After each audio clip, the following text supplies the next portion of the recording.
And welcome to an exciting episode of Riding Through the Unknown. I'm your host, Michael, and tonight I have with us a very amazing guest.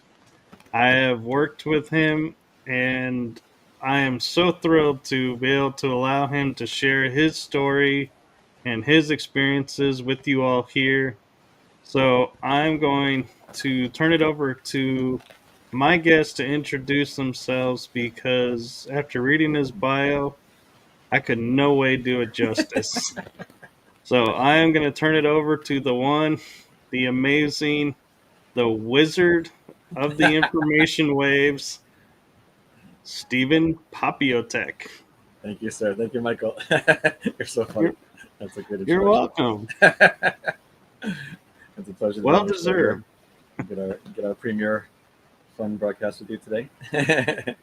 Yes, I've been looking forward to it. And for people who may not be familiar for some reason, maybe new to the field, could you give a little bit of your background and what you do? Sure, definitely. Um, I originally, let's see. I basically kind of call myself a cosmic shaman. This is one of the terms, but a metaphysical teacher, lecturer. I do different conferences as well. Usually here in New York at the new Life Expo every year. I'm usually on the UFO panel and also giving my own lectures and usually on topics around like extraterrestrial influences and humanities affairs is one of my favorite topics I like to talk about a lot. Although I come from like a Kabbalistic background and Egyptian mysticism background originally, started meditating in my late teens, 16, 17, 18, had a lot of early Kundalini activations, spiritual awakening processes early on. It's like a long time ago, but that kind of set my course in motion there, along with sun gazing, remembering how to look into the sun when I was 21 back in the early 90s as well. Then during my first metaphysical workshop, which I taught upstate New York back in 96, 97, that opened up the Pandora's box to part of the conversation we'll probably go into in terms of like military induction programs and being taken up there, which was pretty early on.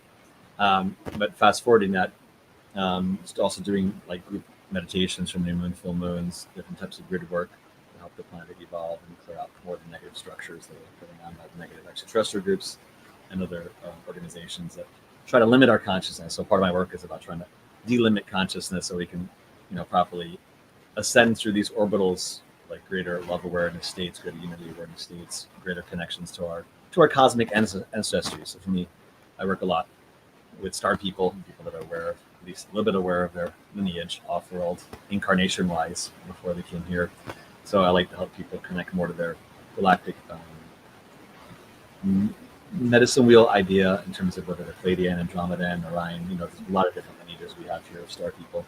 So that's one branch, that I do a lot of work on helping clients clear out negative blockages, both in this life, other lifetimes as well. And have a niche of clients that are more in the category of what we work with in my lab as a speak community as well. We go deeper dives into all sorts of crazy stuff. And I've also met people in that community that remember me and I remember them from some of the programs as well. So it does get more interesting, intense, and triggering, and full of drama sometimes. But it's if we get back to our center, it can all be really good. Exactly. And you mentioned one thing that I haven't really heard a lot of people mention, and that is sun gazing. Mm. What I'm like picturing you're just blindly staring at the sun, but I feel like there's more to it. Yeah, yeah. That would probably hurt if I did just without any intention or preparation. I mean, also the sun has shifted though too. Not just on an energetic level, but because I was doing it for so many years, I could tell different spectrums coming from the sun from when I first started doing sun gazing in the early 90s compared to now. The sun is definitely in a different state of emissions. Let's put it that way. I mean, they had shown me that there were that the sun that was actually shifting. It was probably late 90s, early 2000s. It was shifted more into helium and carbon fusion, not just the hydrogen fusion, which the scientists only fix it upon, but there's other things going on in all stars that are far beyond what we normally are taught about stars. And so for me, the sun gazing started more as an impetus to reconnect to a feeling of a memory I first had about being involved in different solar cultures in certain past lives, like with the Inca Indians and the Egyptians, the Mayans. And it was a calling that was so deep in my heart, from the voice and the guides were giving me to really reactivate this powerful part of yourself that's been laying dormant. And I didn't know what to expect either at first, other than just like, okay, I need to make sure that I invoke extra protection from my field and from my eyes, because I don't want to go blind, of course, And I wasn't doing it in the early morning, or so I was doing it it was about to be about 3 o'clock, 4 o'clock, in the warm season, so the sun was still out for quite some time. I basically just was pulled to play some chakra music and get on my heart center and bring more love energy up into my field and visualize kind of like a golden solar light orb around my field, and called the angels as I normally do from each direction, and then just trust and like open my eyes and like just literally it felt like being like as if I was jumping off a cliff energetically and was going to surrender to this like light of God that I really thought was coming through the sun, that we've been so conditioned to block out, and there have been so many cultures talking about this power of divinity that comes to our sun. So it's like they all can't be wrong. There's something there, aside from just a basic metaphor of like, of course, people are living because of sunlight, and it's a electromagnetic field and gravity fields. So when I did that, the energy was really hardcore. The Kundalini, I was getting like electric shocks in my body. It felt like I was going through like a chaotic storm at first to try to like lock in kind of like a resonant space with the sun. It's almost like a smaller parallel would be like looking into the eyes of like your greatest lover, but at first you're meeting each other, it can be intense, but there's also like pushing, shyness or like issues come up, and you're kind of finding that right space to just sink into each other's field and like feel that rapport and that connection where you're kind of brought into like a more like a space of timelessness, just like you would with someone that you really care about, and you do sense maybe sometimes where you are, timing, and it's just you're encompassing each other's field of loving connection that you feel with that person, right? So it's a similar idea, though it's a little more transpersonal, right? Because it's not a person, but some idea at a certain point it clicks in, and I felt like as if I had like a waveguide tube to just like anchor to my field, and like I clicked in. And when that click in feeling occurred, everything became like timeless and like just like super peaceful, super quiet, and then my eyes could focus more without feeling like it was getting hurt because of the intensity. I was like it just like locked in. And then I felt this incredible waves of love coming through that corridor from the sun, which obviously is like exists on many levels: electromagnetic, magnetic, multidimensional. And then I saw these tall golden light beings just like stream down through that corridor towards me. I'm like, holy shit, who's this? Who are these beings? Because I already had felt different experiences with angels and then visitations from also on the dark side, early on getting attacks really early. So I learned very quickly about the different parameters of a wide range of beings, both inner plane as well as on the external level. Anyway, so these tall golden solar beings came down. They were like bald, made of golden light, very beautiful, angelic looking faces, and but androgynous kind of look. And they had these mini suns as their heart chakra, mini golden orbs. And I was like, oh my God, they came down to just like swarmed around me and held me. And I started crying. I fell to the ground. Like the energy was so overwhelming. It felt like my own like biblical moment of like, oh my God, like this is literally like these God beings, and but they were also so familiar to me, and they were like, you are home now. And they said that they called themselves the Golden Solar League of the Solar Legions, Golden Solar League of the Solar Legions. And they said that every star is inhabited by these multidimensional beings, and that they had a form. They at one point in their history they were in forms like humans in 3-dimensional bodies, and they incarnated up the cycles of evolution. So they got to their 6th, 7th dimensional planes of existence in which they could then reside on a star body or in a star consciousness space. And they said that I was one of them, but just in a body this time. That they kind of referred to those of us who had that lineage with them as like solar terrestrial legions, basically. And so there's still expands the categories, not just like having Andromeda lifetimes or Pleiadian lifetimes on planets, but it kind of rose the bar for my perceptual awareness to be like, oh my God, of course, how can the most magnificent spheres of light and love that are giving birth to light and life not have consciousness on it, right? So it's almost like the inverted. We've all been taught the inversion of truth so many times, and so anyway, that opened up the whole space, that also opened the space for my first engagements with some of the getting on the radar of some of the shadowy groups with the black helicopters, because they started coming over when I started first doing that, and that opened up more like a negative attention side that led to much deeper shadowy rabbit holes later on. I could imagine. I'm kind of curious with looking at the sun. There seems to be a Mandela effect around the sun, because there are people that'll say the sun used to be white, now it's orange, or it was yellow, now it's orange, or it was yellow, now it's white. So why? So I'm curious. Have you noticed that? And secondly, part would be is why do you think the shift in color? Is it natural, or did we do something that caused a change?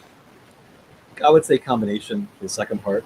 As I mentioned earlier, there definitely was a shift that went on, because I wasn't able to, well, a lot of things happened since the early 90s for me, and late 90s. Because when I went through my my military induction, they also were trying to interfere with my connection to some of my sources of power, which included the sun. So they had to remember on my field to try to misalign me, so it would take me years to get back into that alignment that I previously had. But I was so, in terms of my ability to do some of the longer meditations, because back then I was doing like an hour long with the sun. The longest I did was the night was an hour and a half straight. Like that's hardcore. Just a few minutes now, I'm okay. But the intensity of the sun's rays have become more intense in some ways. Let's put it that way.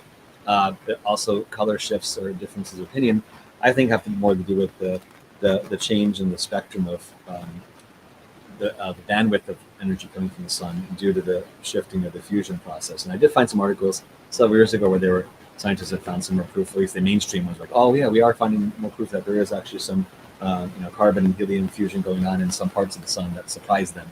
And also even articles where they were talking about how they were shocked in the past couple of years, where they discovered huge, really powerful gamma rays are being also created by the sun that they did not theorize even were possible being generated by the sun on a regular basis. And since the 90s, the guys would tell me that, part of the energy we're trying to channel on the spiritual level is to harness the spiritual power of gamma rays, because gamma rays affect our DNA and they affect our atoms. It's not just a negative way that we have from radiation experiments and nuclear problems and nuclear reactors, but natural sources of gamma radiation in the right quantity and the right preparation of the body can help your DNA shift and help you evolve your consciousness on a whole different level. So it's more like solar mysticism kind of teachings. But so I think the color was definitely due to spectral differences, but also the freaking chemtrails and the different sprays and different dark grids of the assholes that we have put around the earth, both human and non-human, have been a huge campaign to try to disconnect the children of the sun from their divine parent energies, let's put it that way, and creating this separation and the worship of the transfer of true parentage of divine mother, father from the sun, replacing it with the false light of the fluorescent light bulbs, and getting people stuck into the digital, overly emphasized realm of manipulated light that oftentimes is not the right frequencies that you need for your health, obviously. So, get people more trapped inside, and then when they're outside, you get them more sprayed up. So like barium, which is one of the common chemtrail ingredients. One of the lesser known facts about barium is that it has the highest solar radiation absorption rate out of all the elements. So it's literally, and it's also used in some of the more advanced alternative electromagnetic weapon systems, right? They call scalar fields, or like longitudinal weapon systems, where barium is form of barium mixed with titanium, barium titanate, is a special element that they actually use it in some ceramics, but it's used in the covert military weapon systems, because it has the ability to create what they call phase conjugate waves, which are like a unique kind of feedback loop of a bandwidth of electromagnetism, where that energy is bouncing back and forth like a mirror, but it's a perfect mirror only in the direction of the actual emanation, reflecting right back to itself. Just like instead of a regular mirror, we can see it in different angles, someone in it. This is like just a straight line, and like, they would use some of those elements, for example. Normally, like they found like lasers, they call it a 4-wave optical mixing, where they use different lasers and crystals to create a similar effect for some of their like tracking systems of high-speed missiles with the radar. where they would also use some of the high speed, using like the special like light beams that were created, where the laser beam will bounce off the target back to the device, and it goes back and forth, obviously very fast, but it keeps its lock on the actual target. And part of that, they call it's like a phase conjugate system, where it's a time reverse wave, or the reflection wave is in lock and step with the original wave. So like the wave front, the crest and the trows of the wave are lined up perfectly, and it cuts through friction, it cuts through normal diffusion in the atmosphere, say from clouds and stuff like that. So they can create that phase conjugate effect with many different bandwidths, and vary and tighten it as a unique element, and that they describe it, what's the term, we call it a self-pumped phase conjugate system. So it has a very unique ability to generate this type of reflective wave and lock-in capacity. So when you think about that, and the fact that it's spraying that all around, and you think about like scalar wave weapon systems and how they would modify radar systems, to project, say, microwave streams, and then they can found that when they have those microwave beams hit each other just the right angle, to where they cancel each other out, they release, like Tom Bearden talks a lot about that stuff, releasing the scalar wave energy, or this tension on the nuclear level that gets transferred from the normal transverse wave that all the normal electromagnetism is about into this scalar field.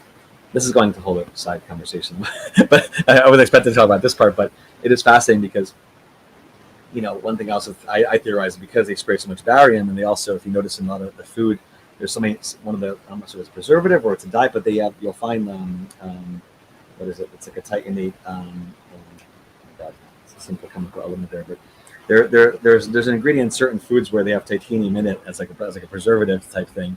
And so I'm like, well, if we're getting that from so many of these different preservatives and foods, and they're spraying barium, well, it's probably creating barium titanate inside our own bodies, which they're literally making us into the antenna system for those scalar systems to like lock into our fields even more efficiently, right? And that's like before all the advanced nanotech stuff we're talking about, and things like that. This is more basic stuff, but when people understand that this has been going on for so long, and they've really been trying to engineer our ability to connect to reality authentically, right, and limit our ability to tap into certain bandwidths of reality, and beings that exist in those bandwidths. And then we start to understand, how much of this of the crap show we're living in, and it goes back to the sun, trying to limit our ability to receive, the Creator's love and light that's meant to help us in our transformation, in our ascension process, in our evolution process.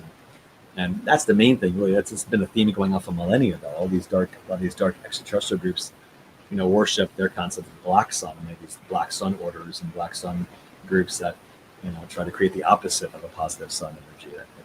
Right. And instead of giving you light. Which actually leads to a good question that Kids Lie Hell has, and she says, is it possible to detox this, or is the body, or is it in the body forever now? Oh no, it's definitely, yeah. I mean, when I researched, I heard that manganese, the element that mineral, helps get rid of barium from the body. Same way that like magnesium helps get rid of aluminum from the body, because some of the receptor points in the cells will pull it out. I've also heard people using, what is that one called? It's like it's another combination of zeolite that people take to also detoxify certain chemicals in the body. But simply, like the manganese is one of the manganese has many positive benefits in the body as well. And and even like chlorella, I'd also recommend in general, just to get rid of any heavy metal detox, type of nutritional formulas would be helpful, in general, for sure, especially these days with all the crap we see flying around. Not to mention, if people have gotten the job, that's a whole other level of array. So, that's a whole other story. And seaweed too, and like moss, I've heard that a lot of those types of ingredients are good with the body cleaning up different elements. Yeah. Thank you. And Kids Lie Hell has another question for you. And I want to piggyback another part to that. And she says, do you think the sun is fake now? She's seen videos to this effect. And my part that I'd add to it is, because we now understand the sun is a gate, like you can traverse worlds through it, to dimensions or other things. Is that why we're seeing the sun differently as well? Well, our relationship to the sun is definitely changing in terms of, because Gaia's relationship with the sun, because Gaia, Mother Earth, is alive, and she's not just a ball of chemicals. It's like, so since we're dealing with so much sentient levels of consciousness, not just in the limited scale as in the human body or soul or in a plant or animal, but on much larger scales. The school, the environment of Gaia and the planet Earth is shifting to evolve as well into more of a heart-centered space, more divine love space, which is what so much of these negative groups are trying to interfere with, is not just our own personal ascension, but Gaia's shifting of her inner plasma core, inner magnetic core, the magnetic fields that have been shifting, a lot around the Earth. The shifting magnetic poles also are part of like the dissolving of the veil of separation between dimensions and timelines. But of course, these idiots in power keep trying to manipulate the magnetic fields locally and collectively to try to connect us to negative timelines, and trying to use people as anchor points to bring in these darker alien invasion timelines, which is a big one that you can link up, that I see with clients daily, are being plugged into these systems at different bases, alien bases, military bases that are hosting that technology. But also larger kind of terraforming attempts by the negative ET groups to manipulate some of the environmental aspects of the Earth to make it more suitable for to make it more coupled with elements from their negative worlds that are on a dark ascension path. So there's a lot of things that have come in to create this like veil enhancement instead of the veil decreasing. So there also are a lot of these secret time bureaus, secret time agencies that are also involved with the negative ET groups that are being run out of different defense contractors that are also trying to manipulate people's connection to time on a quantum level, and also create structures around the Earth to limit our ability to properly calibrate to Gaia's shifting electric fields, magnetic fields, so that we're not properly stabilizing in the new Earth frequencies that are coming up to help us shift, right? So all that does have an effect on perception. And so and also where you are makes a big difference. I've seen videos and friends traveling to those cities where the sun does look to me, right, what the hell's going on there? It looks, it's a lot dimmer, or it looks off compared to other places. But if I'm in the tropical area, not just the normal tropics because of the angle, or even in New York, I've seen it, but I definitely see it more clearly when it's the actual blue sky and there's not any chemtrails in it. The sun does stand out in a better, authentic way, and so I would say, I haven't seen the videos that this person was talking about in terms of fake sun, but I would say if that would be more like a localized phenomena if they're messing really hardcore with the negative grids they're putting in the air, or around that part of the Earth. It wouldn't surprise me if they're trying to create some false light version of it, but I don't give them that much power to create that on a scale that planetary wise. I would say maybe localized under certain conditions. And then also what you said too, the sun, and as all stars are portals. It really is like, I first looked in the sun back then, the guides had shown me that, it was like the stars are like the neurons in the mind of God, and it was like this neural network on a galactic level. And and you hear that phrase coming out, astronomers past several years about the cosmic web that connects galaxies and different systems together, and these huge filaments of plasma and other energies, or what they realize as dark matter, dark energy. But it's really higher dimensional energy that's also involved in our movement and our coupling. And so, the center of certain stars do have hyperdimensional portals that link out to other stars. So there would be practices I used to do early on where we would go through layers of the sun and energetically with different beings that are there to help us step up our vibrations, so that we could, say, call upon the Pleiadian energies of Alcyone and have it more perceivable by doing a sun meditation and calling in that star energy, and have our sun be a kind of like a zoom in, zoom out, kind of idea where you can call in the, say, Pleiadian energies that come through our sun, because it is normally anyway, but we're not aware of that, and then have that kind of energy be magnified in your field. So it's a little bit of a more advanced shamanic kind of tool of like navigating holographically our relationship to a larger wholeness that we are part of, right? So, and the star bodies and stars can act as a great catalyst to help us evolve. But we have to evolve our capacity to hold that much more light and love, and electrically speaking, magnetically speaking. So again, this is the other reason why they keep trying to limit us, for people from the COVID times and the different big pharma things that are going on to toxify people's bodies on top of the GMOs and the stuff being sprayed. It's it's a lot of it's engineered to not just creating a controllable population, but a disconnected population, so that people are not in their heart center, they're more divided, more less trusting of nature, spending less time in nature, more conflict, more division, you know, and creating artificial veils that do block out some of the natural thinning of the veil that is taking place, so that they're upset because we're going to be seeing, as the veil gets more thinner, it's like being able to see not just aliens, but spirits, other phenomena that are occurring on the inner planes, people's third eye opening up more naturally because of that frequency acceleration. So they're trying to create more of the digital overlay and all not just the 5G antennas, but other types of systems with their broadcasting to create, kind of like their version of like virtual reality, but on the inner planes, where they want to create like an astral cyber overlay to reality, so that we're engaging less with authentic reality and more with this false light kind of grid that's connected a lot to the alien AI energies that are also part of, and also advanced tech that some of our agencies are using. They were trying to trap me there a few times. I've been years ago when I saw in the dream plane, because they also experiment some of these agencies and CIA, was working with other groups and NSA, and they in certain corporations, and they made this artificial layer on the inner planes that we're trying to trap people in these pockets of like astral cyber realms, that would be actually partly made by people's energies that were being harnessed as like pixels in that background simulation layer of the astral plane. And it's so hyper realistic. I mean, they have it down really. I mean, it's very difficult to tell the difference between when you're in that space. And I was quite impressed by it the first time I got into that realm. I was like, oh wow. But then I got out of it in that part of the system by actually trying to see the sun while I was in that astral cyber realm and doing a sun meditation and meditating and being like, I'm not going to be, you can't replicate the true sun in this fake astral cyber realm, so I'm going to exit out of your little fake reality domain. And I was calling on other guys out in protection, and funny enough, one of my really psychic close friends messaged me the next day, and she goes, oh, I got your call last night. You probably were stuck in some weird holographic realm on the inner planes. I was like, exactly, but I didn't realize she was one also helped me to get out of it. But you see these confirmations when you find like souls and people that are part of your soul family, and you can help each other kind of, help each other many different ways. This was more of a precise way, but I started seeing that happening with some clients where they were trying to trap, certain people's fields in those realms as well.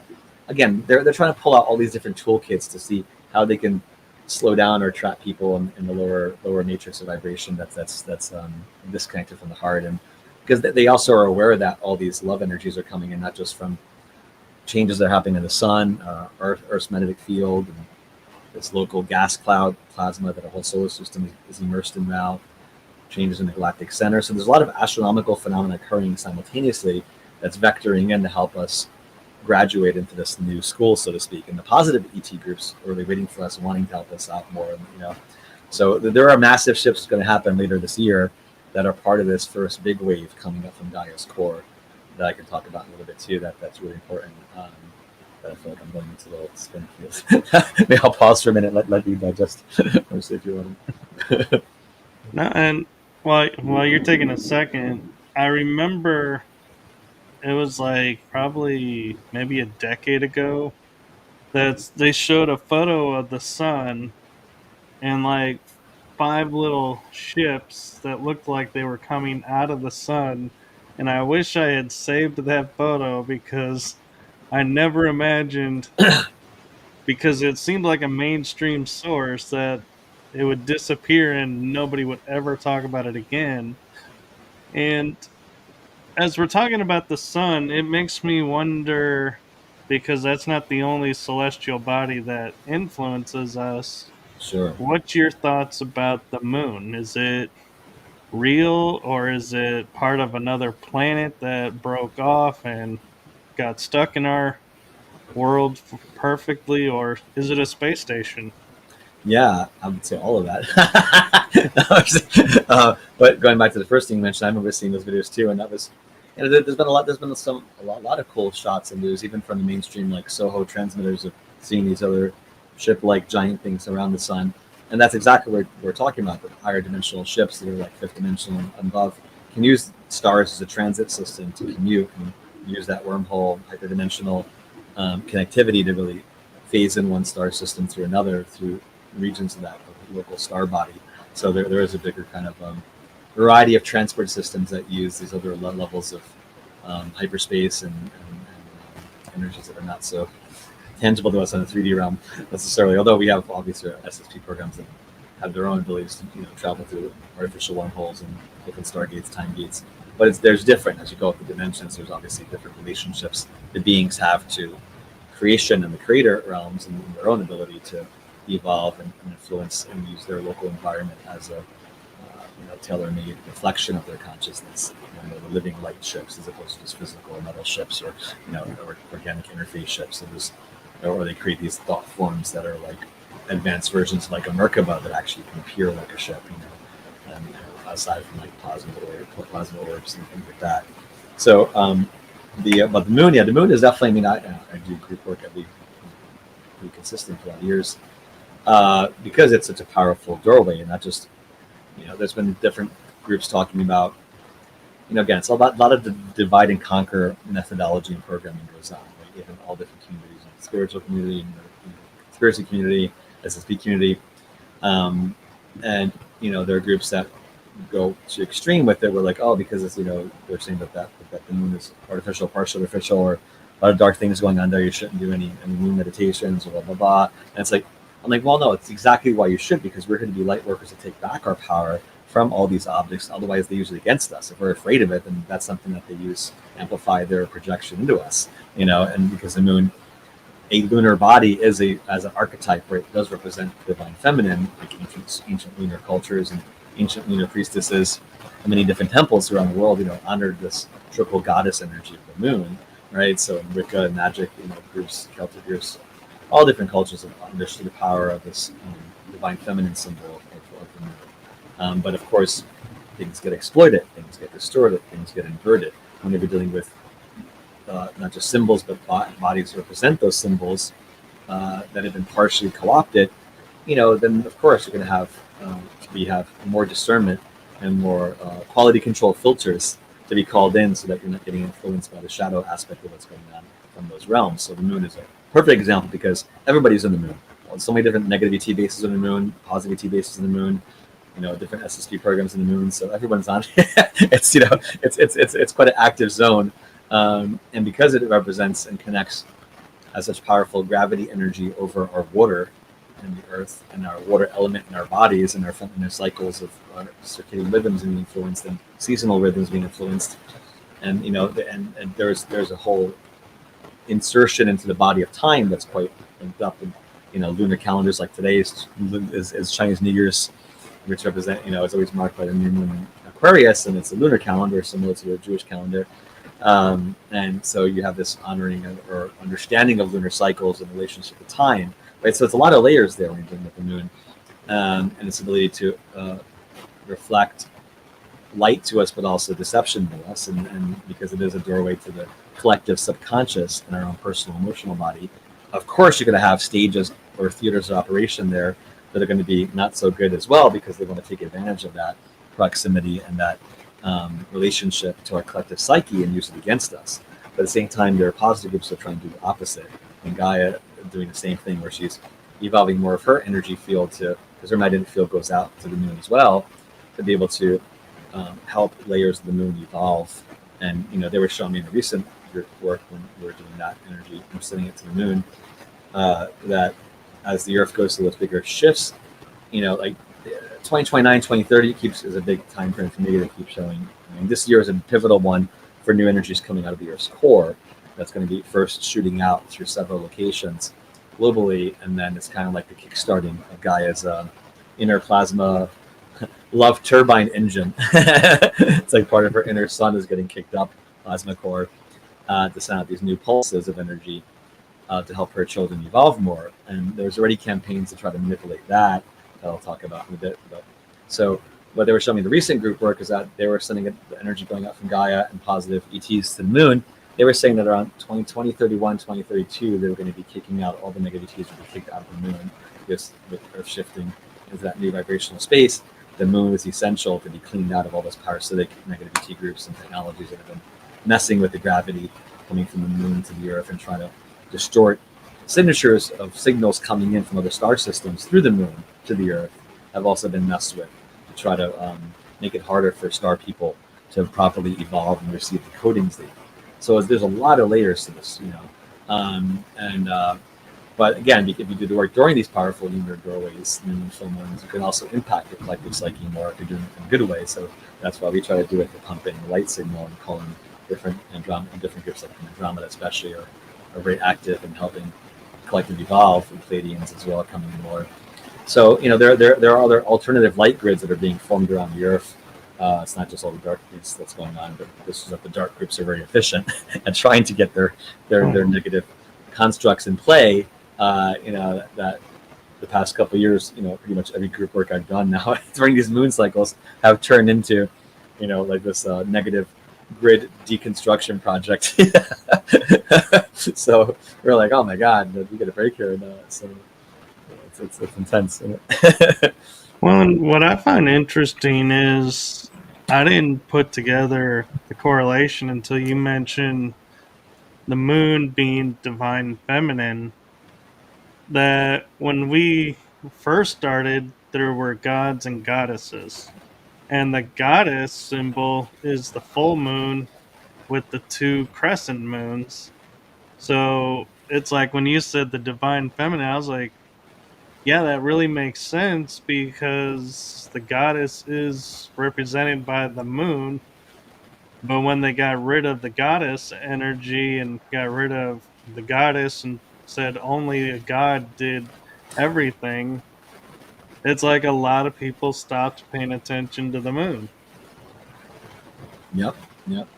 It's so much programming on so many different scales. The same way, went from during the Industrial Revolution and getting people more into overly mechanized thinking and getting them out of touch with spirit and nature into more of just the mechanical way of perceiving reality and the reductionist level of interpreting reality. Then where the physical becomes more dominant than the non-physical as being the most important, kind of cornerstone of perception. That becomes the biggest, to me, Baphomet satanic kind of idea, because they really are trying to convert the pentagram or invert the energy of the five elements so that matter becomes more superior to spirit, and just always be the other way around.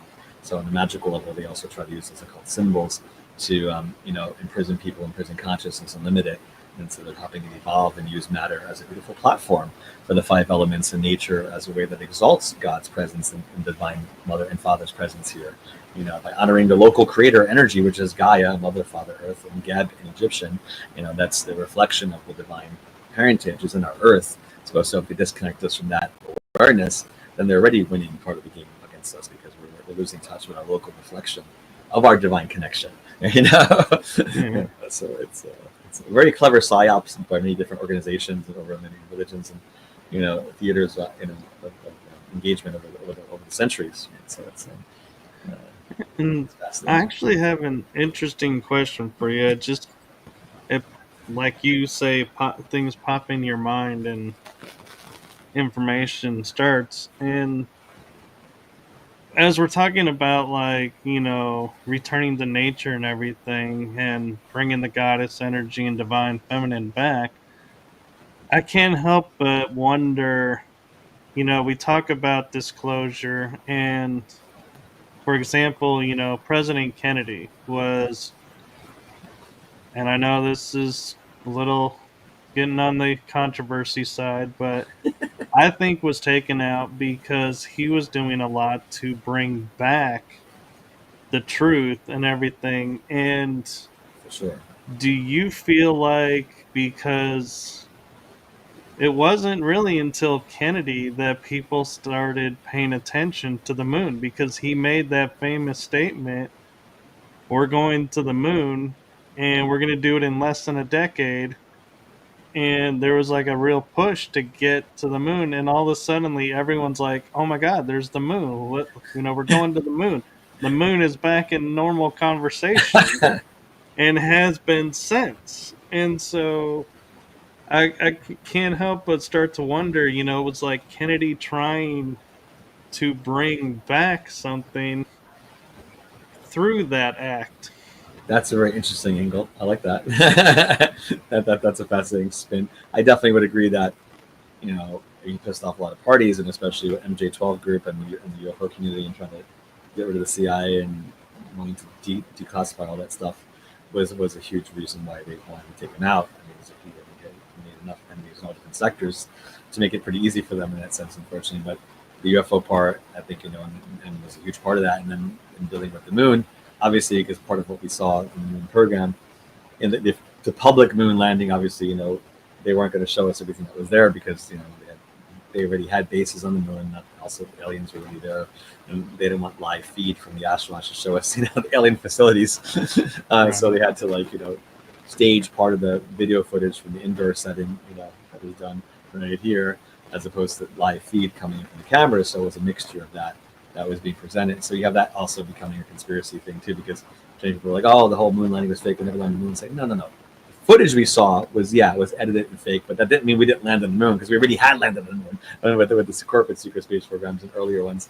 That's why I go crazy sometimes with other communities that spun off from Flat Earth, where they try to deny all this technology. I'm like you guys are saying, we're so much more advanced than that. We have ships in all the friggin' star systems, and we've had time travel for so many decades. We've had so many more layers of technology that are out there. Even stuff in the public record about electrogravitics and being tested by scientists in the 50s and 60s, and it's like understanding of our relationship to nature and the forces of nature have been evolved and classified so many times over, independent of the technology we've gotten from the aliens groups. Just our own brilliant scientists that have also come up with ideas have been amazing that they've suppressed and classified, right? So disclosure has to involve some of that as well to be able to have this really powerful technology.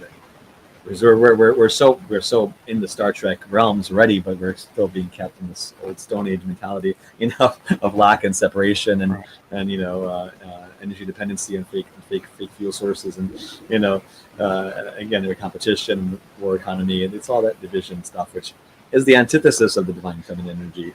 That goes back to the first question, and how they distort, the different periods they'll distort that feminine energy. One of the biggest things for me was the whole naming of the terrorist group ISIS. The name it ISIS, I was like horrified when it happened years ago, or ISIL was a better version of it. But that was such an overt agenda, not just the psyops in terms of it goes into multiple levels, because the same with 9/11 are factions of our government that want to create these terrorist organizations or fund these extremist groups so that they can have an enemy to fight and then blame a larger place to then go to war with and take away more of her rights and create more police state mentalities and structures, etc.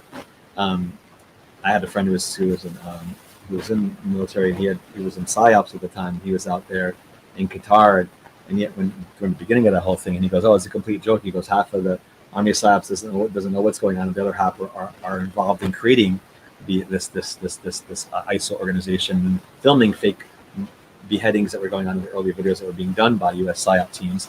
And he goes, "Look at their boots. They're all wearing U.S.-made boots, combat boots." And he said he tracked 1,000 anti-tank missiles that were a sale from the U.S.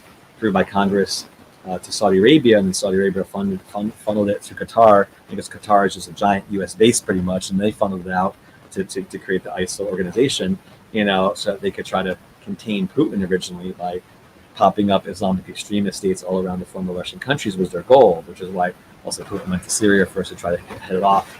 But that's a whole side story. But the fact that you have this thing going on where you have, he goes, they were just hiring criminal gangs and making them part of that ISIL organization, but on the metaphysical level, the fact that he tried to choose Isis' name was a spit in the face of the divine feminine, because Isis is one of the most purest names of the divine goddess energy. And in the Egyptian system, she's connected to Venus, to Sirius A, and the Pleiades.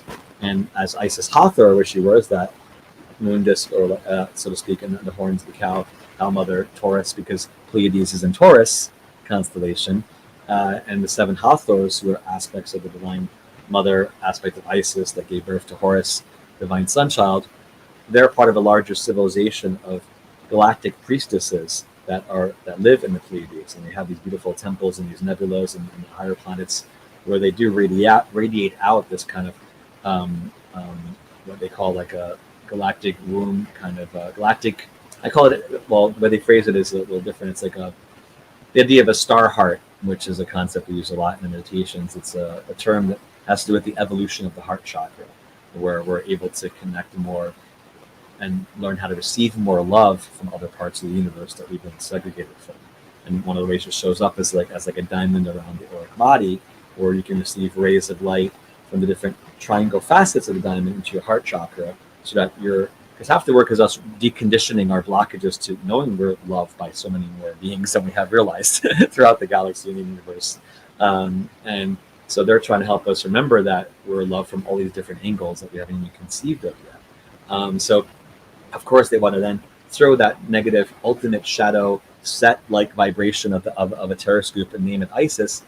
And at the time I had clients, I was working on different women that had reincarnated from the Pleiades and were connected to that higher Isis Hatha order, and they were all getting massive attacks, and because that energy was being simultaneously launched to try to block women's crown chakras that had the Pleiadian connection, literally knocking off the crown of Isis Hathor to try to create this inversion of sequestering and violating the goddess again, by the bastardization of her name and associating it with the most horrible organization.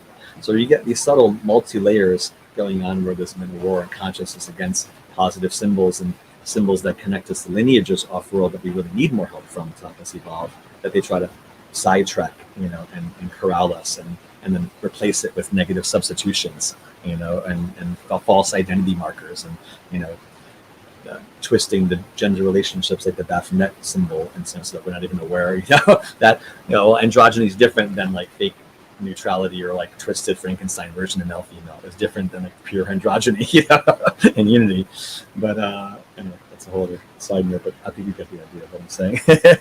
I do, and Iron Bear pointed out something interesting, and it's kind of going along the same lines of with the divine feminine.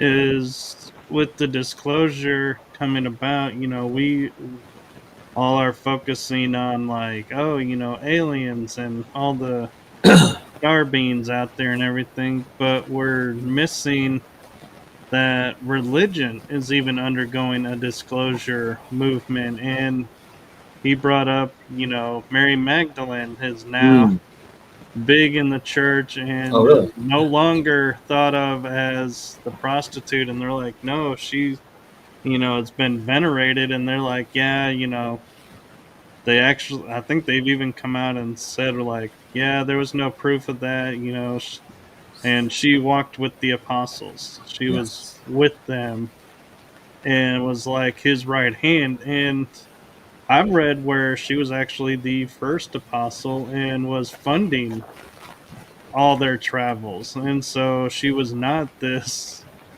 low class person, that she was really the upper class.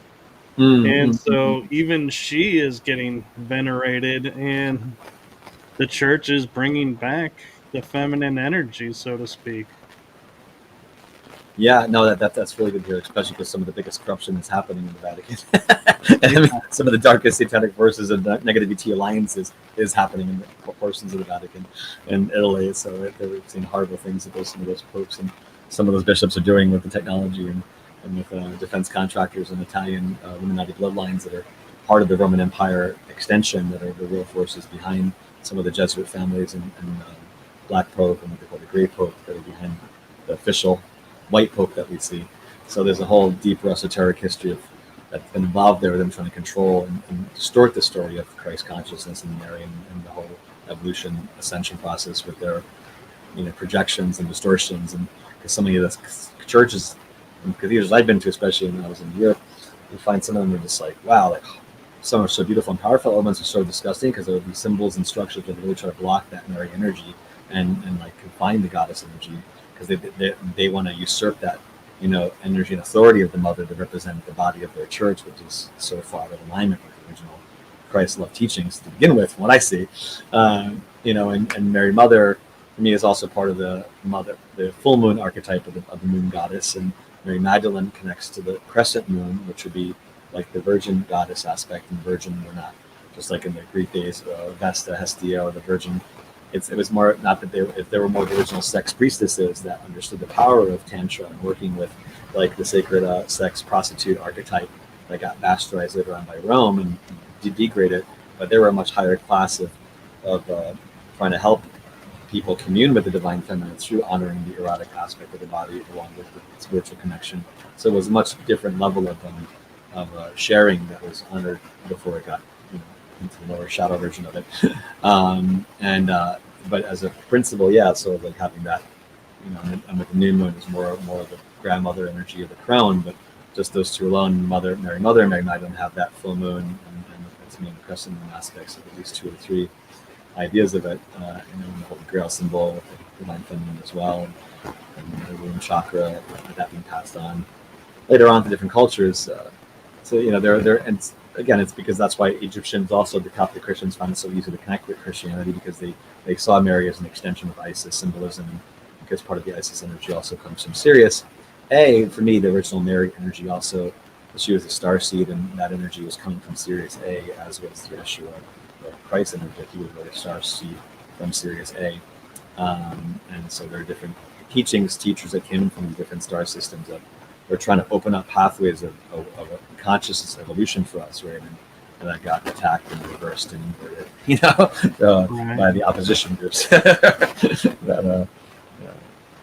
And what's funny about the church that I find is one of the funniest things, as we were talking about recently, is how the church is anti-alien, anti-star beings, you know, all these things for the longest time. And yet, and their stance is like hybrids don't exist, you know, that's science fiction and everything. And I was talking with some guests and we were looking at Jesus, and we said, you know, here's a kid that's born to a human and an angel slash God, so to speak. So he would be a hybrid. So they're worshiping a hybrid on a cross, but yet they're like, nope, hybrids are science fiction. It's like, wait a minute, you guys are worshiping one. And it's like, you know, and we all started wondering, you know, was Jesus the first hybrid that was like funny. public and everything? And it's like, you know, it paints a whole new picture to the religion. And I mean, religion has undergone too, and like another story with religion is the story of the Garden of Eden, where Adam and Eve are the only 2 humans in existence, and Eve is from Adam's rib. So that's a really interesting twist there. But then they go, well, they had 2 sons, Cain and Abel, who married women from other tribes. And it's like, whoa, wait, hold on. Who are these other tribes? Exactly. And how did and for centuries nobody go and say, wait a second, if these 2 are the original only people on the planet, how are there other tribes on the planet? Yeah, I mean, exactly. A direct reference to genetic experimentations and, like you said, breeding programs or hybrid programs that were going on, and early genetic interventions that were done by different ET groups, positive and negative, to help humanity either rise up in a good way or make inroads to influence us in a negative way. We've had both types of genetic projects going on since the dawn, really, especially since Atlantis. Not so much really since Lemuria, but post-Atlantis for sure, where a lot of those dark family lines and negative ET lines started anchoring themselves first. And you mentioned before too, I mean, also with the church trying to keep, you know, Jesus' image on the cross as opposed to the ascension is also part of that inversion idea, because they're trying to reinforce the lower side of Pisces, which Jesus or Yeshua was a messenger at the beginning of the age of Pisces, the astronomical age, you know, precession equinoxes when we were the first one into that. And as all the fish symbolism, of course, involving in that, and the creativity, and but the lower aspect of the martyr got really de-emphasized by too much by the church. So we're going to keep people stuck on the cross of the 4 directions, so that we're sacrificing ourselves to the earth, even though we need to, because he made the sacrifice for us. But they have that archetype so anchored of the pre-ascension idea that creates that disconnect and this kind of like punishment energy of guilt that they try to loop people into instead of forgiveness and love, which are his key messages. You know, they end up making all the rules to make us feel guilty of being in a body and guilty of having pleasure, you know, and how they disconnect their own priesthood from not being able to have relations, and yet they end up having distorted, you know, pedophilia partly because they're suppressing their natural tendencies to have natural relationships, and they have darker groups that infiltrated it that wanted to use that destruction of the innocent child archetype as a further offering to their dark lord, which is not the real Yeshua, but the opposite. They're working more with the Set group, Negative Serpent ET group, Apophis group, Amun, the Black Sun group. They've worked with several different negative ET groups, unfortunately, to try to perpetuate a shadow aspect of Christianity instead of the evolved part of Christianity.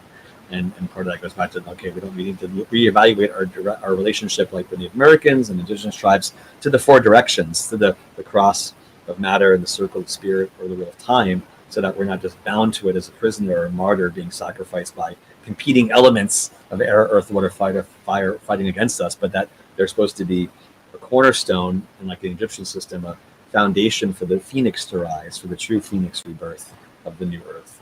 And so it gets deeper into, again, playing with symbols and how they use symbols to either control people or help people evolve, and that the war of consciousness starts with the control of symbols and the interpretation of those symbols. So it's a big part of the early information warfare ops that have gone on, and still goes on, in different ways now too. More it is, and we're actually approaching the hour. Are you okay to go a little bit longer, or sure, do you need to go? Yeah. Mm-hmm. Okay. Yeah, definitely. We're on a roll here, so. We are, and I can't help wondering, with the church coming out and changing its stances on a lot of things, do you feel like it's a little too late, and the damage is done, and they're going down no matter what? They're beyond redemption. Yeah, honestly, we even did some recent work, group work. It's kind of a longer story, but there's certain artifacts that were carried down from very, very way back from Atlantis days that were created by certain groups, off-worlders that came here, and these objects are powerless, put it that way. If we go deeper, and that's a whole other storyline to go into arc-wise. But the Vatican, of course, has hoarded treasures for centuries, right? You've had so many things going on with that. Of course, the Illuminati groups have done the same thing and kept, trying to puppeteer these power artifacts, awful objects, other artifacts that are powerful ancient techniques, technology, and magic, and esoteric understanding of reality and nature of consciousness. But the problem is that there's one of the defense contractors, the Italian defense contractor, Leonardo, similar to our Lockheed Martin and Boeing and Northrop Grumman. They're connected to the secret space program on a larger scale too, and they're working with negative ET groups, unfortunately, just like ours are as well.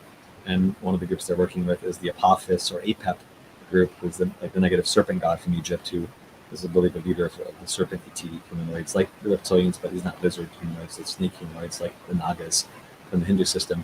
But there's even, I remember seeing stuff in the Vatican where you have that, people show images that look like a giant serpent's head. I can't remember by St. Peter's Square, but there's a whole thing going on where they, that this dark serpent symbolism is prevalent there as well, which is a hint towards the fact that they're really working, some people there are working with the negative serpent ET groups, speaking of the serpent in the Garden of Eden, taking it to a whole different level,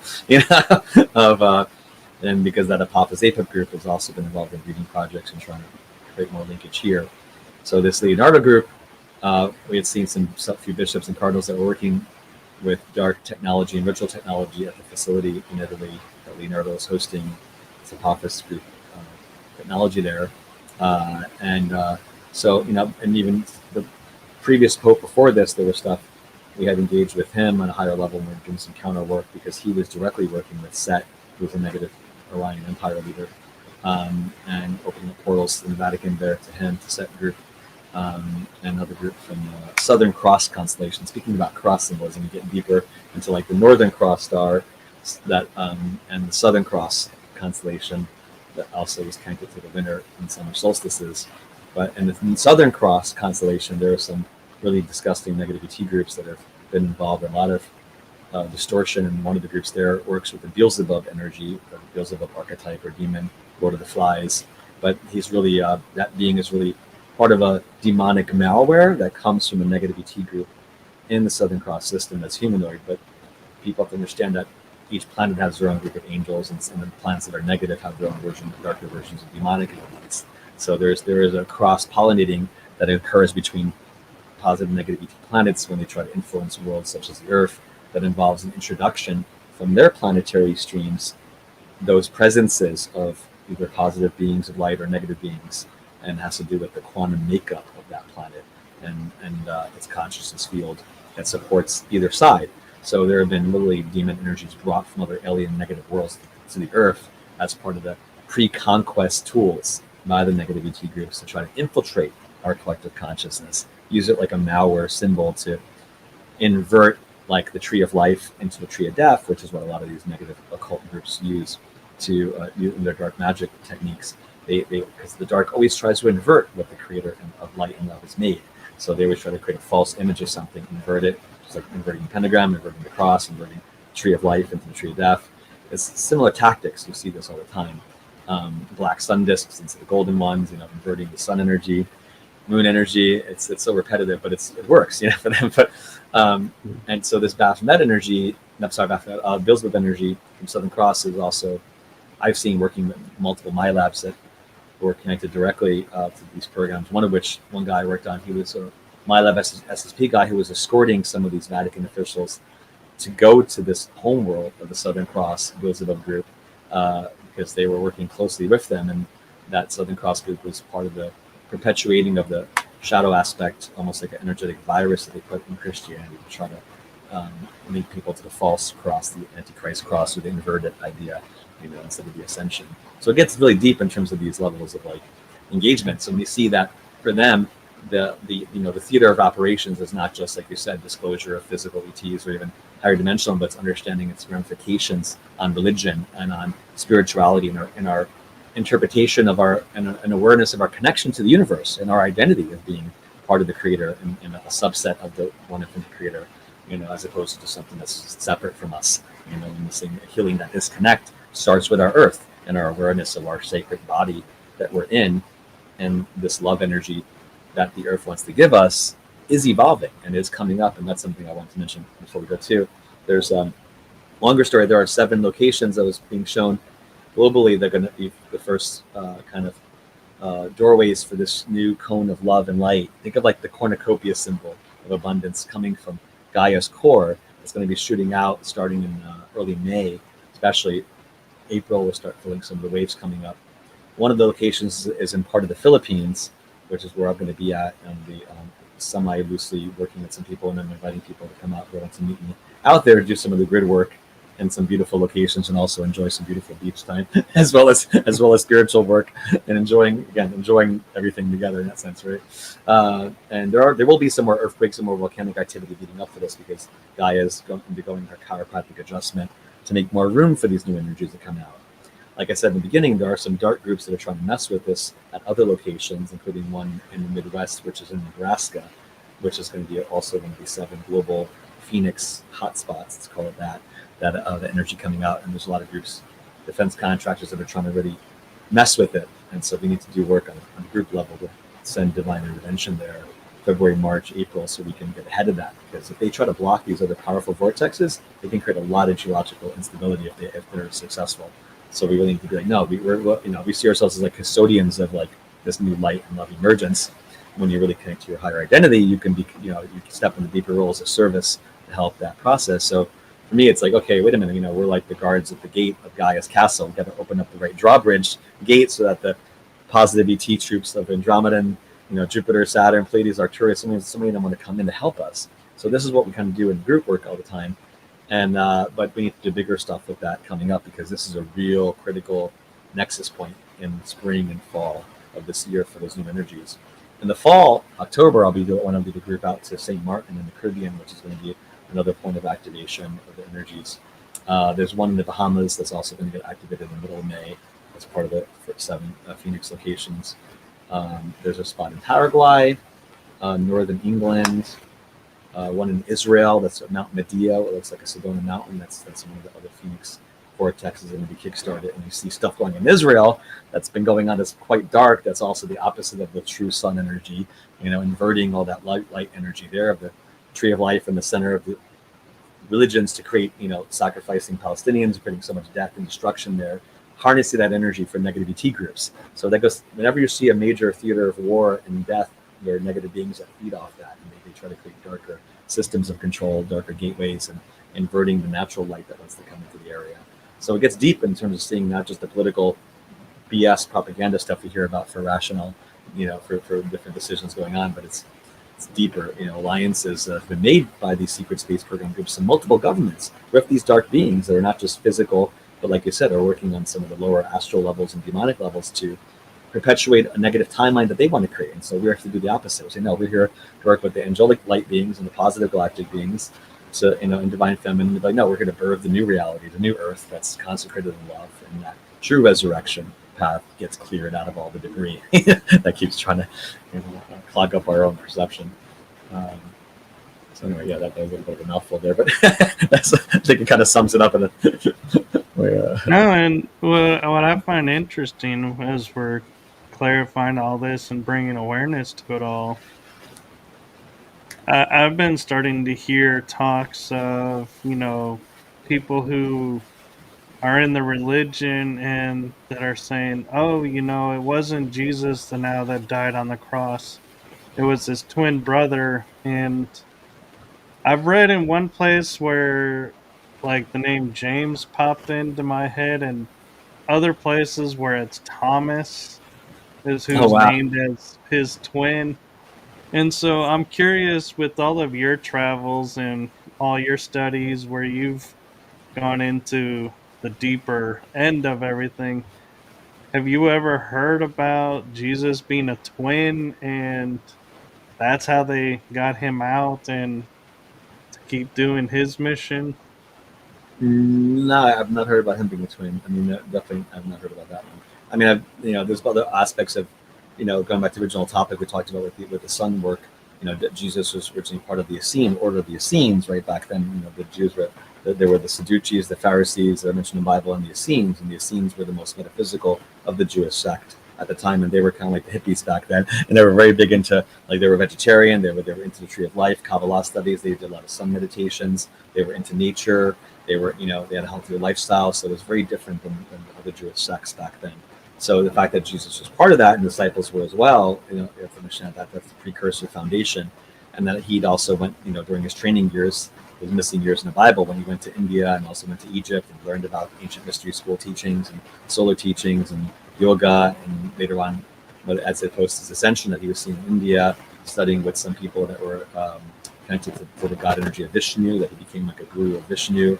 A lot of cool stories, and someone I met who was in India, whose family was a guardian. They were stewards of one of the cemeteries of one of the disciples that also went to India, and they were protecting his gravesite for millennia now, some centuries, I mean, right? And so there's a lot of other cultural perception, but they have storylines of what happened with disciples, post that time period, and also with Mary and Jesus having children that were in France and the Cathars and people in southern France that started that original positive secret societies that are part of like the Merovingian bloodline and Christ bloodline that had spread, and then that was of course inverted by negative Illuminati family bloodlines that wanted to take down the positive royal family lineages and replace them with dark lineages and negative hybrid influences, so they could control the destiny of humanity instead of having a lot of people wanted to have negative reptilian and Sirius B and set DNA, Apophis DNA. It's also a longer story. There are multiple groups that have done that, in terms of the war of the nobles and trying to eliminate positive bloodlines and kinds of negative. It's all part of the same idea of like trying to manipulate the family tree and the genetics and the subconscious and collective through the symbols of the archetypes. Who are we putting in the positions of power that represent the king archetype or the queen archetype or the empress or the magician or the priest, high priestess. These are like archetypal offices, like in the tarot cards, and you have certain groups that the people that are labeled that are trying to usurp or be in an office, a position where they want to wield power with that archetype. And that can be a very powerful and dangerous thing if it's in the wrong hands, because if they become the sublime symbol for that, for huge numbers of people that give them power by seeing them and honoring that position, then it also creates a limiting boundary, right, in the collective psyche, that we have to get through that thought form layer that's being co-generated by those individuals and their servants, that are giving us a watered down version of the archetype or a twisted version of it. So that's a whole other angle to see how we look at it too. I have one last interesting question for you, and it's, I feel like, really relevant for what's going on in the world right now. Sure. And I'm not wanting to focus on the political side of it. I'm looking at more of the planetary side of it, and that is, how do we know, because we're watching a movie unfolding, so to speak, how do we know which side of the movie to put our energy towards? Because we're constantly told, oh, this person is doing these great things, and then it's like a few weeks later, a few months later, oh, they totally are on the dark path, and we were wrong. And it's like, we how do we know who and what to believe and put I our mean, energy towards? And now, with so many lies and so many secrets and so many things that are happening, it's like, I literally find myself every day, like, feel like I'm going through like an S curve where I'm like, I'm over here. Nope. Now I'm over here because of that. Nope. Now I'm back over here because of that. So, what is your advice for people to put their energy in the right space? well, I mean, it's a combination. One, I would say don't overly indulge in some of these areas to begin with, because that's part of the mindset of separation and division that's been so much fostered between the left and right, and our by groups that control both sides oftentimes. And they call it like the Hegelian dialectic, or the problem reaction solution methodology, that our governments and military groups and deep state and Illuminati groups love to use, that where they want to create control opposition and fake solutions to put people towards a third solution that we would never normally think of if you didn't have that crisis to begin with, or that sense of hero or like villain. Not that there isn't actual hero and villains, but it's that it's more complicated, because there's that 50 shades of gray in between the hero and the villain when it comes to politics. Right. and the ability to detach from the rhetoric of what's being professed by the mainstream narrative is also obviously critical, because there has been so much censorship and so much polarization on both sides of the fence about each other. Policies speak louder than words in that sense, right? At the same time, looking at the heart level, looking at the clear third eye level. I mean, there are certain things with the current administration, obviously, which is very new. Like with any politician, they have their light and shadow, and we have to hold any politician that's in power accountable for shit that we don't like, that's not good. We can't just be blindly subservient to your preconceived concept of what they're supposed to represent to us, or what we're told to represent to us, right? We have to have discernment and really have the lens of scrutiny be put upon all these people in power consistently, to keep them on track and call them out when they're not being on track. Irregardless of they're being beautiful in one area, but they may be evil in another area. That's usually how it works anyway. There can be passing one positive policy that affects a lot of people in a good way, then you do something stupid the next week. That's like, what are you doing? Because there's so many special interest groups, lobbyists. The power of the deep state tentacles runs deep. And so there are things I think that Trump is going to do that's going to serve both sides of the fence in order for him to even got this position. To me, there was concessions that had to be made in order to even get to that point, and some of those concessions we're not going to like necessarily. Like with this pushing for this 500 billion AI thing infrastructure is definitely not something good. But then him having RFK as the head of health and human services is a fantastic thing. Go after big pharma, expose the corruption, with the chemical poisoning of humanity, and that's huge, right? There's esoteric, energetically scanning him beforehand. The first assassination attempt was definitely, he pissed off the deep state, and there was a group connected to Amun, Amun was a negative sun god in Egypt, or a negative god that wanted to become the sun god. He tried to put himself as Amun Ra later, which is really his name means hidden. But Amun is a negative fifth dimensional group from Cancer constellation. They're very similar to the Set group in Orion. They're a part of this Order of the Black Sun from the Egyptian stance. What I had tracked psychically, tracking was that there was a group in the DIA, right, the Defense Intelligence Agency, that's part of the SSP group. They are working with the Amun group, which is also parallel, because Netanyahu and part of his Israeli secret space with them, they're working with the Amun group as well, and also the two of the negative ones. And so this whole return of the Black Sun cults, as we get into new solar energy, trying to help the Earth evolve, these Black Sun groups are trying to wield more power to invert it again in different areas. And just like the Nazis have their black sun symbol, the negative Nordic ETs have it, the Egyptians have it, it's spread all around. So what they showed was that the DIA was trying to get some new tech from the Amun group, and the Amun group said, we want you to kill Trump as a testament of your loyalty to us and to prove your value, because what they showed was that there was a timeline where someone around Trump an administration or something he's going to do, or someone's administration is going to be a counterforce positively against negative alien invasion timeline. And so from that point of view, just that string alone to me was like, okay, that's good, because the opposite was the case with the Harris group and the deep state, that they were pushing for the China invasion and also for the negative alien invasion timeline to ground much more quickly. So irregardless of all the other crap that we don't like about Trump is doing, from the top view down, this part of it to me is essential. We have to start with a candidate that doesn't support negative alien invasions, then we can work on a more grounded level. So I kind of look at it from a whole different lens from that point down. And I'd seen that the DIA was using a technology that I'd encountered years ago they call partial walking technology, where they can activate certain points on the person's back that have to do with our relationship to time.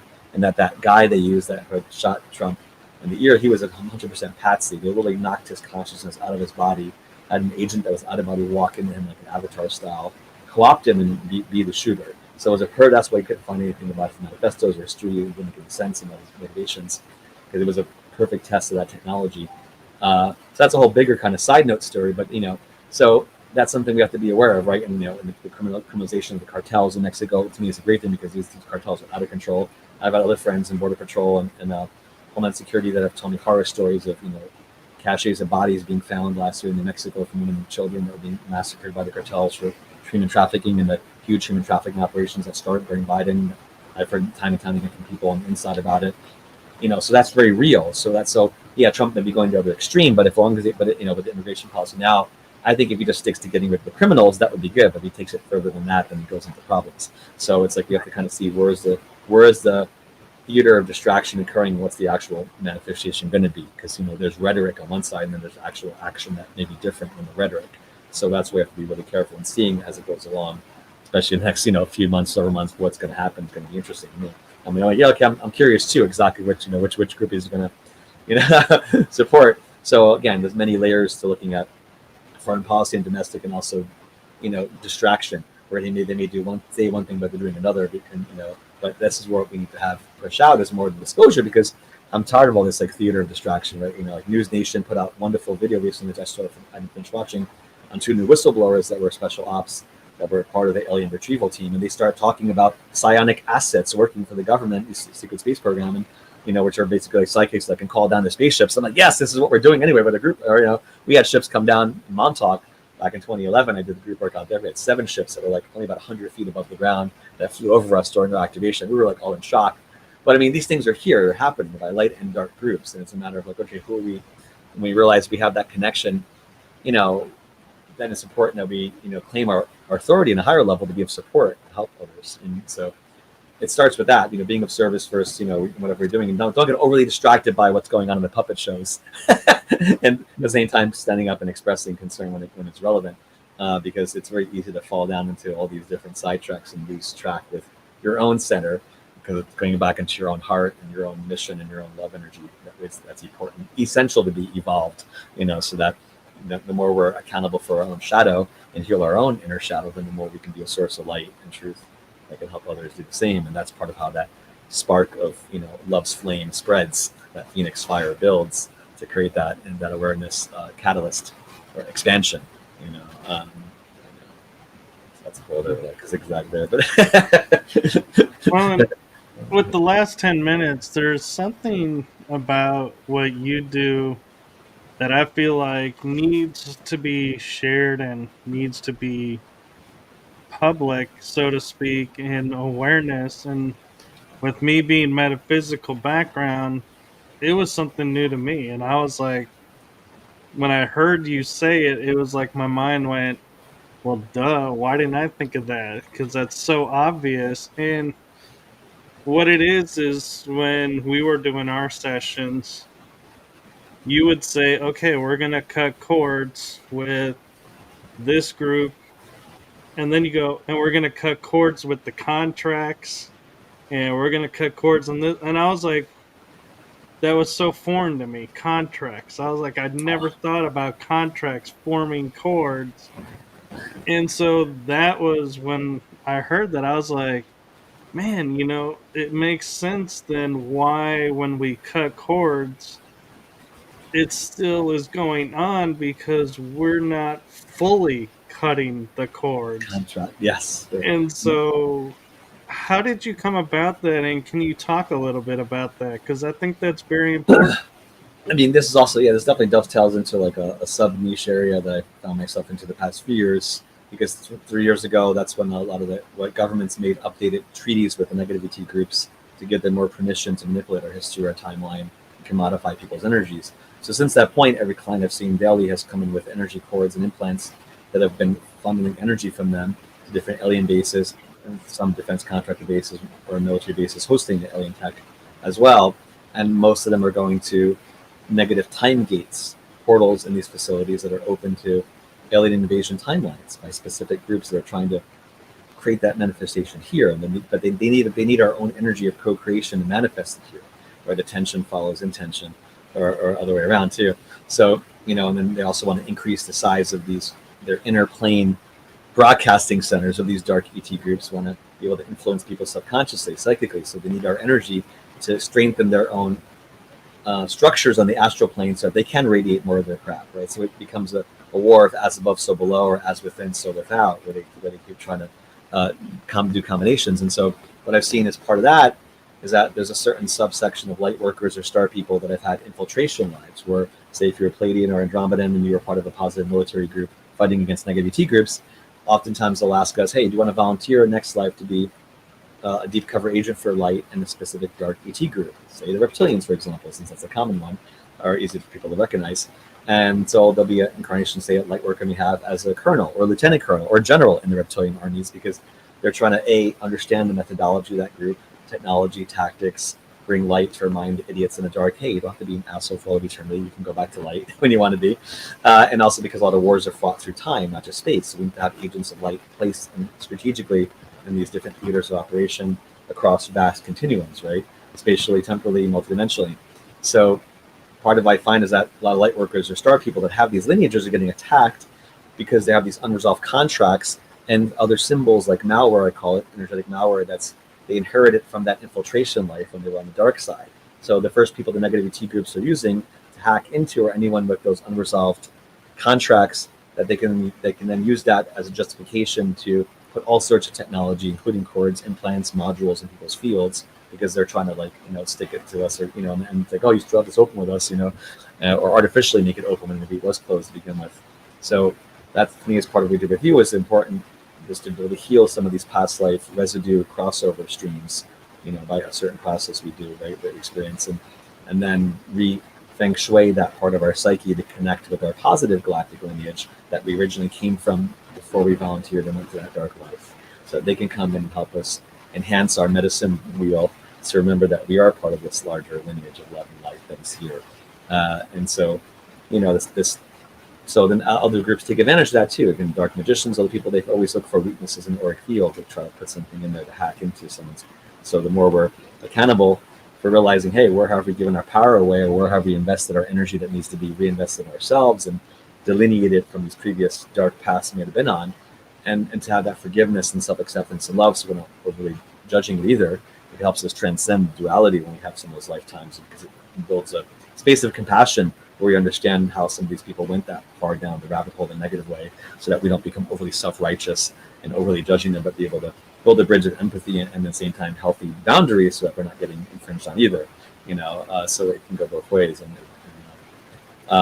So that was a process of just my own self-development, because there were other things going on where contracts even were looping themselves, and we discovered that there were these time pipelines that certain people had that were being created by other negative ET groups that were trying to distort the simultaneity principle of time and trying to link people up to those negative lives in a way that was not natural, so that it was still acting like it was happening now. And so we had to have a process for a year. A lot of people just disconnect these other structures and call on other good guys to kick out those groups, so that, because that was such a gross violation happening. So it can get pretty complex with these layers of craziness that for me is like a norm at this point, but then also, subset of people like My Labs SSP may have contracts with defense contractors, intel agencies, because we've been traumatized and abused by these groups, and they forced us into these signatures. But then we need to heal those alter personas or parts of our unconscious that still were deferring to these idiots and giving them, that. And I've had agents, on Dream Plane try to make me somebody sign contracts. I let go. I'm saying, no, I'm not signing a contract with you. But they literally try to do that in the Dream Plane and then use it as justification. Hey, you signed it to us in the astral plane. Remember? It's like, F you. That's so. Can't try to use part of my conscious and Dream Plane as a legal jurisdictional claim of freaking experimenting on me and say, F you, right? Exactly. And but this one is of what the they things do. too is we talk about taking our power back and how easy it is, but we make it harder. That when working with you and when that comes up and stuff, it's like you have us just simply say, I no longer consent. You Yeah. no longer have my permission. And that's it. And it's like done. And I feel like that is such an important thing for people to realize. And yes, you have to believe it and you have to have intention behind it, but that is really the largest first step to take, Yes. Yes. is just stating that simple two sentences undoes so much. And it's like amazing how, we feel like, oh, we have to go through these long processes, have to Oh, do this heavy work. And it's like, no, it really starts with just stating and owning two sentences. I mean, yeah, it's true, and especially because when that space when I'm working with people, that's why it's helpful to make that more impactful. It's you have to be I find it more effective to make sure your environment's properly charged. Right, so with the work and calling in the angels in each direction, and I have a lot of crystals and candles that create a whole space remotely before I work with somebody. And so the idea there is also that the more I can hold space with that angelic vibration or positive galactic vibration with the person, then when we make those statements, it adds more potency to the statements in a faster way, than because there are times I just say to myself, I may not feel as impactful, but when I do the ritualistic ceremonial aspect of it and really create that chi energy in my body and call and really feel the angel presence more with me, then I'm coming from a higher stance of authority because I'm lining up with my higher self and I'm trying to bear witness with the client, his higher self, to help them remember that they have the authority to say no. And it's like we become like the spiritual lawyer team for the divine light judges, in the higher realms being, no, okay, now you guys can intervene and kick out these idiots, So there's a bit of a background context around that statement that adds more potency to it. But it definitely starts with that for sure, because you can't do anything with the person's still like, I want to be part of it. Well, then what can I do for you? Nothing. So it's your free will that has to be recognized and reclaimed in your own authority. Well, yes. And so thank you for your time and thank you for sharing with us all of your adventures and knowledge. And Definitely.